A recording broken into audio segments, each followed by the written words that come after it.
It's been quite a long time since I've been on a fixed time frame for a video project. About halfway through my main Japan video. Very happy with it, but there is so much to see here. Emmy's at work today, so I think we're gonna go out and I'm just gonna show you guys a little bit of what it's like being in Japan. I've converted my camera to an absolute vlog powerhouse, so today we're going total vlog style.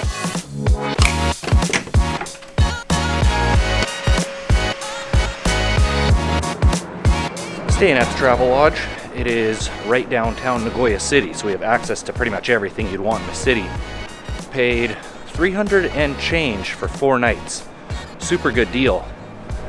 One really interesting thing about being in Japan, you can buy basically anything you want and a bunch of stuff you don't want from a vending machine.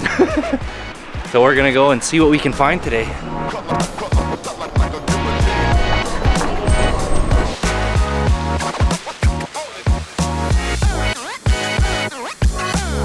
The language here is very complicated, and I was fortunate enough, my second last contract on board was a 3-month Japanese charter world cruise, 100% Japanese speaking guests. So my Japanese speaking is horrendously bad, but I did get to do some culture training before that contract, and it's important to know here because the culture is drastically different. They're very open to travelers, which is really nice. You'll be welcomed basically everywhere, but it's important to know what is acceptable and not. Even little things like crossing the street or what side you walk on. Of course, they drive on the opposite side here, so you walk on the opposite side. It's important to educate yourself a little bit on that before you come here. Most of all, you'll be welcomed with open arms. Japan's a pretty small country with a very dense population, so parking, of course, is a challenge. They've come up with some creative ways to circumvent this. They have these car rotisseries and car elevators. It's really cool. We're just coming up on one. I'll show you.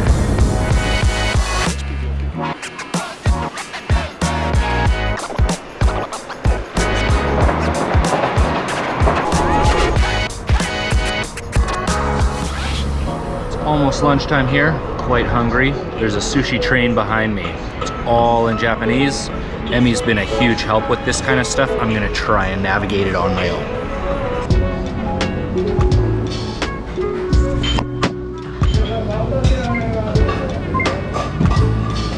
You order through this screen right here, and then I'm table 16, and then it should come through on the plate as table 16. I order 1 item to test. If it works, I'll order some more.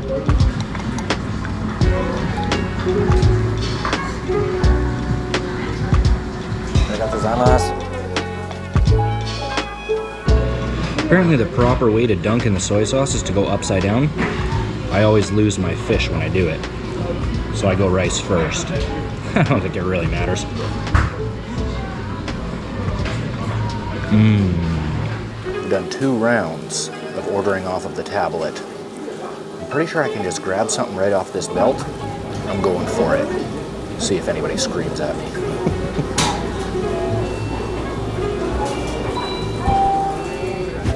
So far, so good.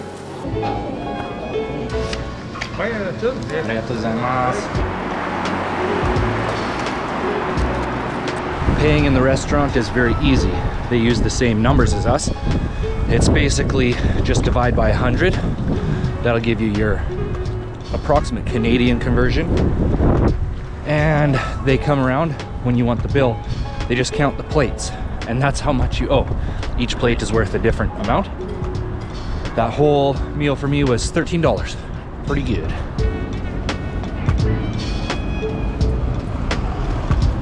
All right, let's take some vending machine baby steps. Here's a pretty typical one, similar to what you would find in North America. Here's the prices. Everything blue is cold, red is hot. Vending machine of straight sriracha. Found the vending machine. Seems questionable. Sells cigarettes. This morning, Emmy and I, during breakfast, Googled the location for some interesting vending machines. It's taken me on a wild goose chase. I'm a little bit concerned I'm going into the red light district. I don't know what that says up there. But I did find some interesting vending machines. I think there's flying fish inside these bottles. Oh, do not drink. This is a soup stock. Okay. Hey. Here's an interesting vending machine. I think it might be vinegar. This is medication, I believe. Something to help you sleep, maybe?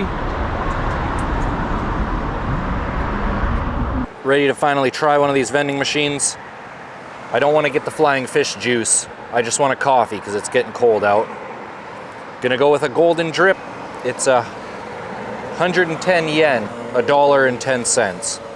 It's $1.10. Trying one of these hot ones because I want to see how hot it is. It's actually, I wouldn't say it's hot, but it's more than warm.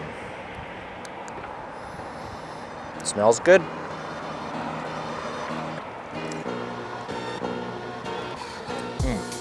Tastes great, actually.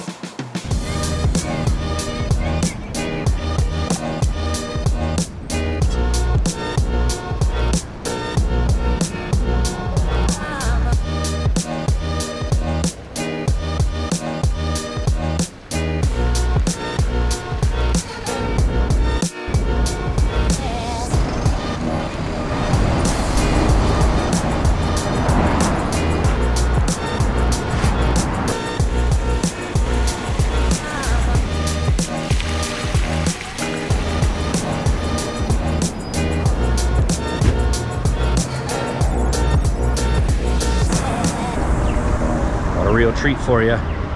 There's a store coming up here of ridiculous awesomeness. It's called Don Quixote. We'll go in for a little tour.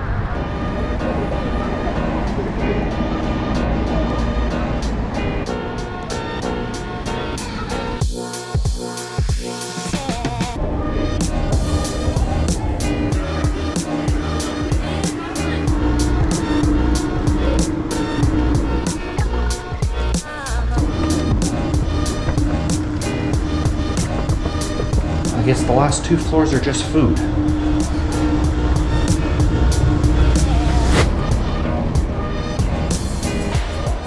There's a restaurant behind me with the world's smallest door.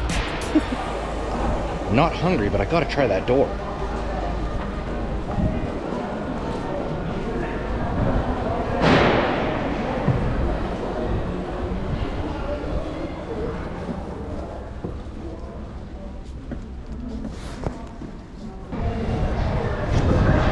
Not a restaurant, it's a gift shop. Door was equally as cool either way. The sign says no drinking and no smoking, but it seems like filming's okay. It's a beautiful shrine right here, right downtown.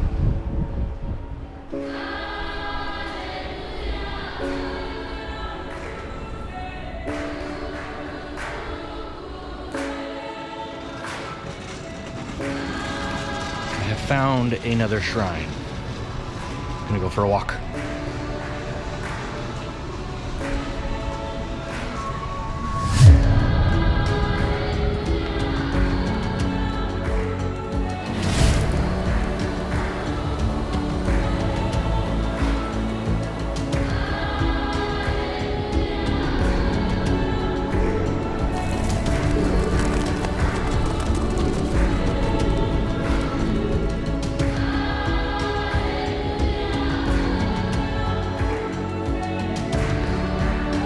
Certainly didn't expect to find temples and shrines today, especially not here in the heart of the city. It's almost as if these shrines were here and the city has been built and expanded around that. It's been so nice to be welcomed in to film and photograph in these places. Photography and video, it's a lot more accepted in Japanese culture, so typically you wouldn't be able to film in a religious place, but everyone's kind of just welcomed me in and smiled. This has been a delightful surprise, and the feeling in these places is so strong.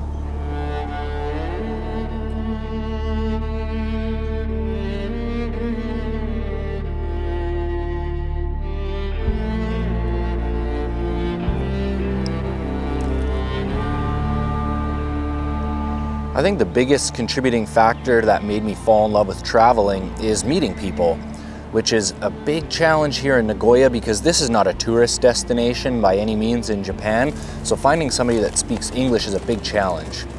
I enjoy it to an extent because I've been stuck in North America for the past 4 years, but really understanding the culture is difficult when you can't talk to anybody. I just met a gentleman from the United States that's been living here, and he was kind enough to let me do a very quick impromptu interview. I'd like to share it with you.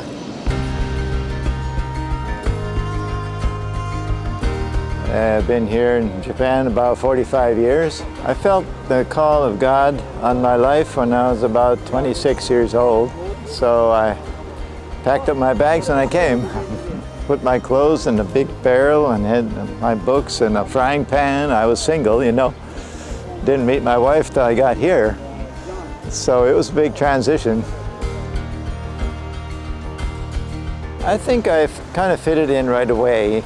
You know, I wasn't really homesick or anything. I really felt a calling and made friends in the church in Yokohama. And yeah, so then I met my wife, so started feeling more like home.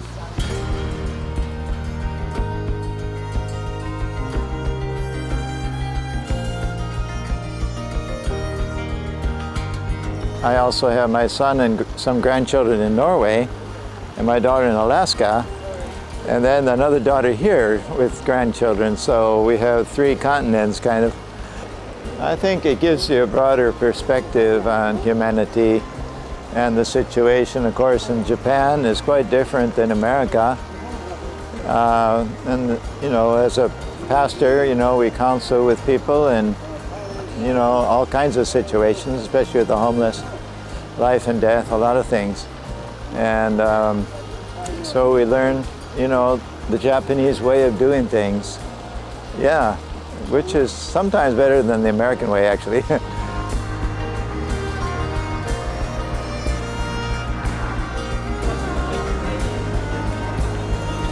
It's a pretty safe country here, so you don't have to worry too much about pickpocketing and stuff. But of course, you know, you take off your shoes when you go in a house, and you have to learn to wash yourself outside of the ofuro before you go in, and different things like that. But yeah, after a while you kind of learn the Japanese etiquette. Yeah.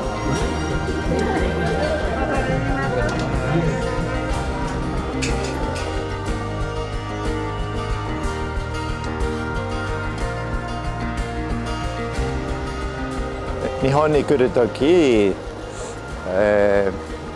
新しい世界を期待して、そして友達を作ってみてください。I'm not a religious person, but kindness to me speaks volumes. And that man right there has a heart full of kindness. I feel pretty honored to be able to share it with you.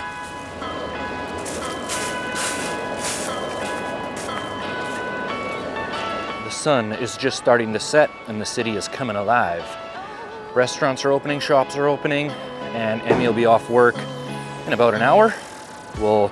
Tonight we'll go out and enjoy some drinks and some food, show you guys kind of the nightlife and do some, I think they're called tapas. Should be a good time.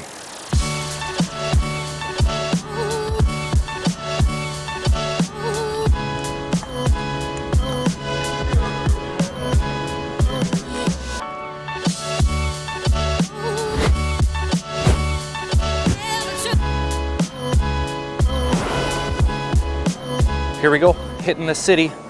Earlier I called it tapas. In Japan it's called izakaya. I'm gonna bring this big ridiculous vlog camera. Either we're gonna get in trouble or we're not. So the rest of the night might be on a GoPro. We'll just find out. Wow. Station. Look at this. Have a drink. If you're wondering what the rumbly noise is, we're underneath the subway station. There's a whole strip of izakaya down here. Kanpai. Scallop is coming.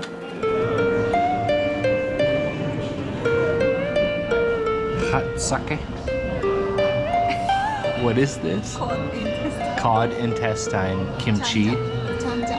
Chanja. That's Korean. And kimchi.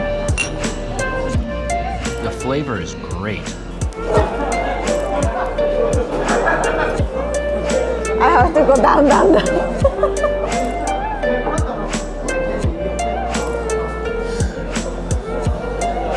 This spot we're at, everything they have is related to chicken stock. Emmy's drinking hot sake, and they said when you drink 2/3 of it, they'll fill it up with chicken stock in the sake. I did give it a try. Highly do not recommend. Nice.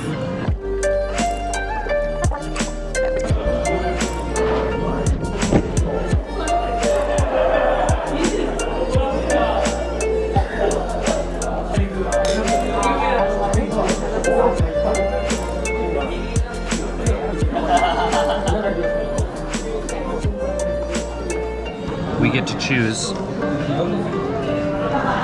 one drink each. 2 drinks. 2 drinks each? Oh, 2 drinks each and 3 dishes of the restaurant's choice for $12. $12 each. Yeah. $24.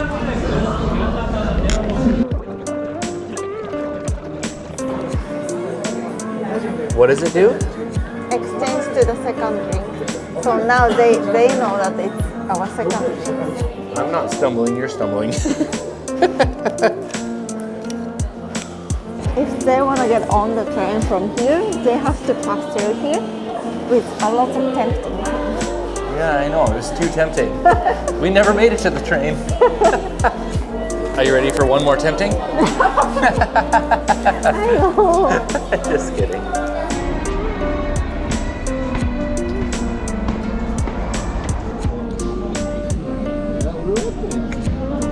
It's no secret that Japanese people are some of the hardest working, but with that, of course, comes the need to cut loose.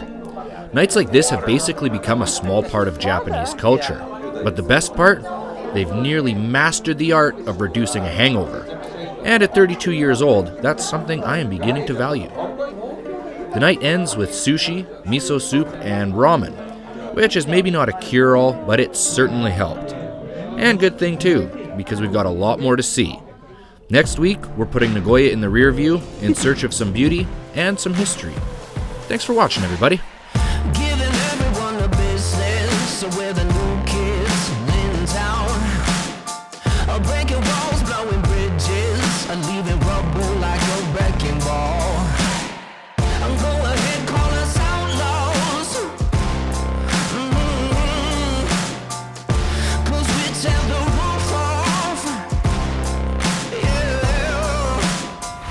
Better get your umbrella, 'cause this wind's gonna kill ya. Better run for some shelter, 'cause we're blowing down this house.